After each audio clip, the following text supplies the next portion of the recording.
Alright, so we're going to take a look at trigonomic identities. You need to actually memorize them. I'm going to show you how they come about, because I don't remember them all, but I know how to get them so I can get whatever I need.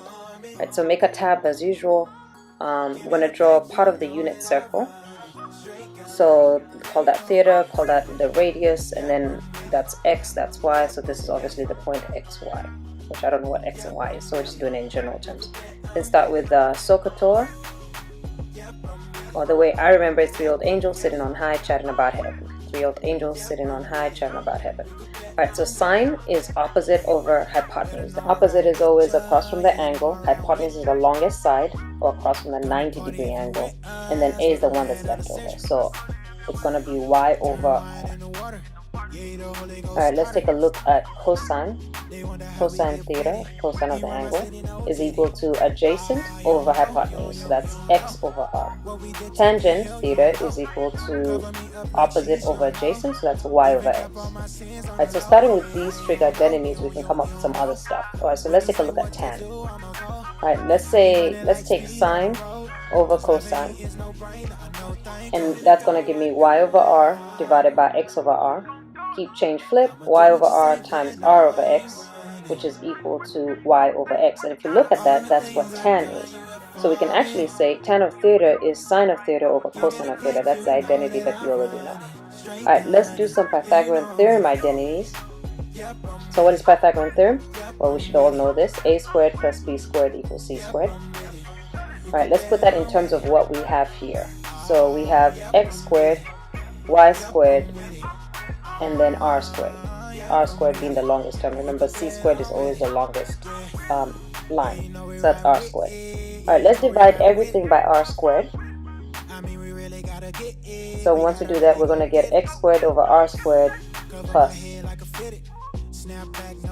y squared over r squared equals, and those r's are just going to cancel out to 1.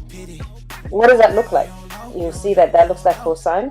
The first one is cosine squared. The next one is sine squared, because it's y squared over r squared, equals 1. That's another trig identity. So cosine squared plus sine squared is equal to 1. Alright, let's take this whole thing and divide it by cosine squared and divide it by sine squared to get the next two. So taking the first one, I'm just going to write it down for both since I already know what I'm going to do. Then divide the left by cosine squared. It's a listening check. Go ahead and box divide by cosine squared theta. Box it. I'm going to get 1 plus sine squared over cosine squared equals 1 over cosine squared. Well, what trig identities do I already know? I know that that's going to be tan squared. So 1 plus tan squared equals, and what's 1 over cosine? Secant. So that's going to be secant squared. That's another trig identity. What happens when you divide everything by sine squared theta? You're going to get cosine squared theta over sine squared theta plus 1 equals 1 over sine squared theta. So what do you know about that? Well, that's the inverted tan, right? So that's not quite tan, that's 1 over tan squared, because tan is sine over cosine. So that's inverted or reciprocated, however you want to say it. So that's going to be 1 over tan squared plus 1 equals, and 1 over sine squared is cosecant squared. Well, how can I rewrite 1 over tan squared? Well, what is 1 over tan? It's cotangent. So cot squared theta plus 1 equals cosecant squared theta. Alright, so those are called the Pythagorean identities. Alright, let's take a look at finding the angle sums. You're going to fold the paper in such a way that that corner is going to touch the edge of that paper, but at the same time also making sure the bottom left also folds right into place. So you're going to make it so it looks just like this, so the bottom left folds there and the left corner touches the edge of the paper on the right hand side. Alright, then I'm going to make some triangles, because I see 3 right hand triangles. And what you want to do actually with this is try and move ahead of me, pause the video, try to do the next thing so that it can be intuitive, because this kind of stuff you're going to have to know it. You're going to have to bring it out by yourself.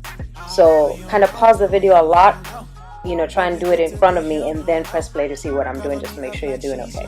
So I see 3 right hand triangles. So we're going to make 3 right hand triangles, and I'm going to color them a different color just so you can distinctly see that they're 3 separate triangles. This is a listening check. Title the left hand page trig identities. And what it is part of a unit circle. So if I take this, that line right there is 1, and that's my left edge. Okay, and then So that left edge is 1. The blue line isn't 1 because I haven't gone around the circle. So the only one that I really know is the one on the left, which is the left edge. Alright, so let's do some labeling. Alright, well, we all know SOHCAHTOA. Alright, so we're going to use SOHCAHTOA basically to find the length of the blue triangle. So see if you can pause the video and find the length without me. Alright, label the triangle opposite, hypotenuse, and adjacent, and you're going to use SOHCAHTOA to find it. So pause the video and try and find it without me. So this length is going to be sine of the angle, which is V, is opposite, which is what I don't know, over hypotenuse, which is 1. So what does that give me? That's sine V when you solve for it. Alright, find the other side. I'm going to do the same thing, only this time I'm going to use cosine, because cosine is A over H. So cosine V is equal to A over H, which is 1. Multiply both sides by the 1, you're just going to get cosine V. Alright, so pause the video, try and see if you can find the length of the green triangle on your own. Alright, so again, first thing you do is label O, A, and H. Alright, so to find O, we need sine. Sine of the angle, which is U, is equal to opposite over, what's hypotenuse? Cosine V this time, so over cosine V. Multiply both sides by cosine V, so we get our length is going to be sine U cosine V. Again, pause the video, see if you can find the length of the other without me. Alright, so this one is cosine of U is equal to adjacent over hypotenuse, which is cosine V. Multiply both sides by cosine V, you get cosine U cosine V. Alright, so again, pause the video, see if you can figure out, because we need an angle for the red triangle in order to figure out the sides. So we need the angle. Alright, well, I know that this whole thing has to be 180. Part of that is 90 degrees. The other part, because it's part of the green triangle, is going to be 90 minus U, because that's all that's left. So this other one has to be U. And I'm just going to turn the paper around real quick and just show you how I got that. So let's say, so if the whole thing is 180, I know that 90 minus U plus the 9 in the middle plus something has to equal 180. Well, 90 plus 9 is equal to 180. Then you have minus U has to equal 180. Well, the only other thing it has to be is positive U, because then you have to get rid of the minus U. So that one is U. So again, now use that logo O, A, and H. Alright, so finding that sine is going to be sine of U is equal to O over hypotenuse, and the hypotenuse this time is sine V. So that's going to be multiply both sides by sine V, sine U, sine V. The other one is cosine. Cosine U is equal to adjacent over hypotenuse, which is sine V. And multiply both sides by sine V, you're going to get cosine U, sine V.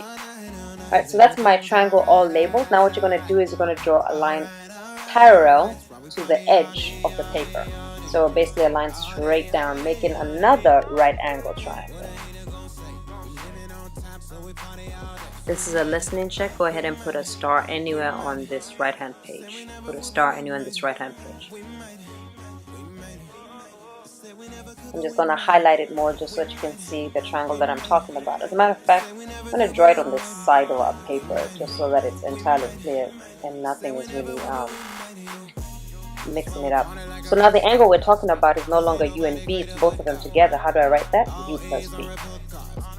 So now our yellow triangle is going to be talking about U plus V.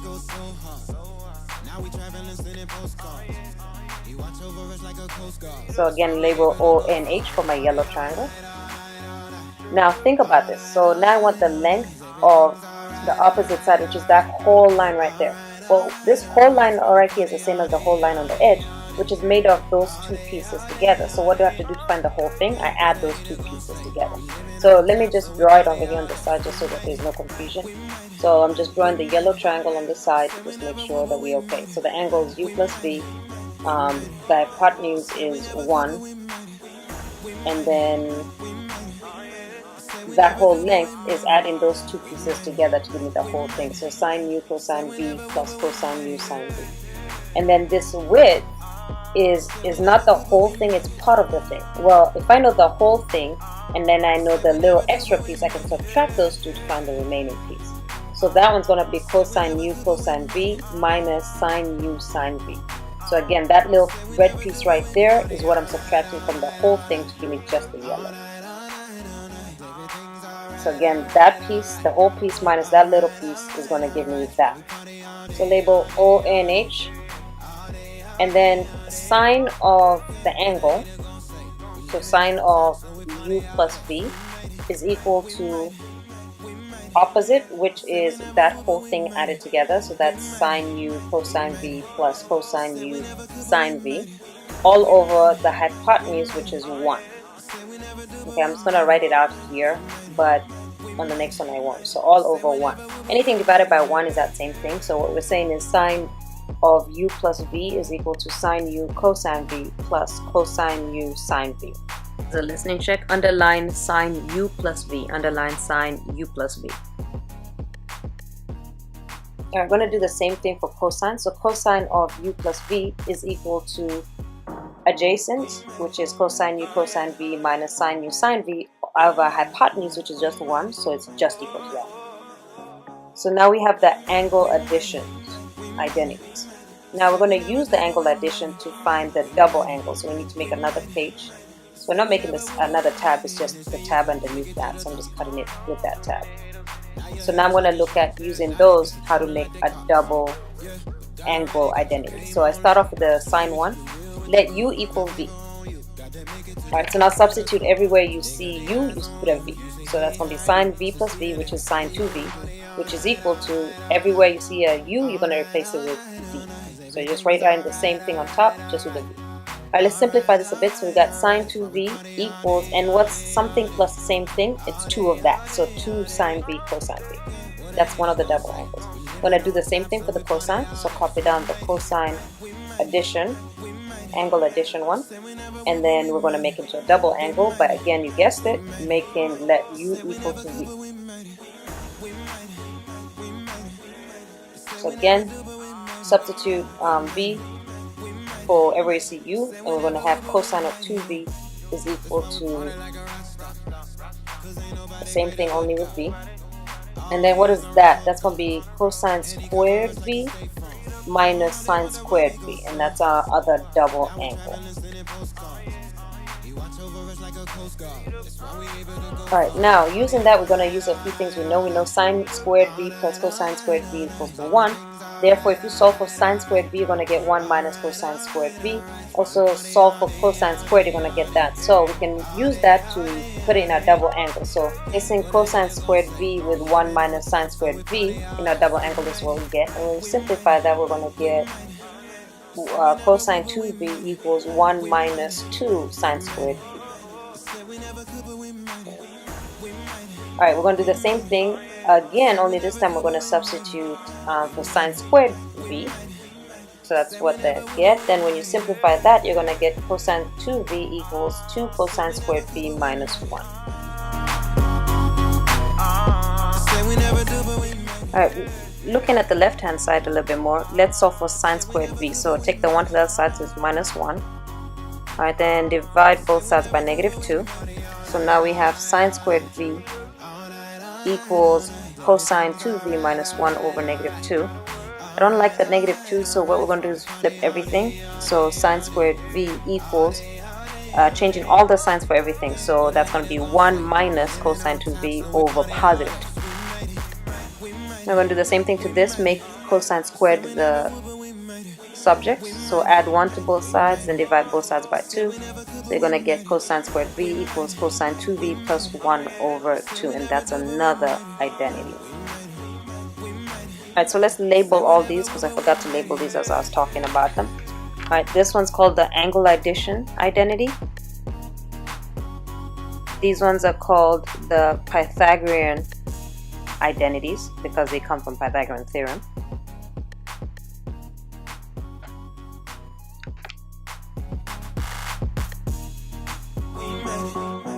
And these are called double angle identities.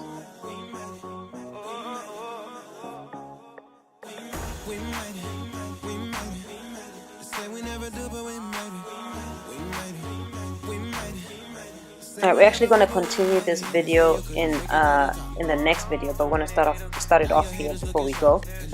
Just write down the title is the law of sine. So again, you need to know all of these identities because you're going to be required to use them to simplify. Alright, so take a look at the next video.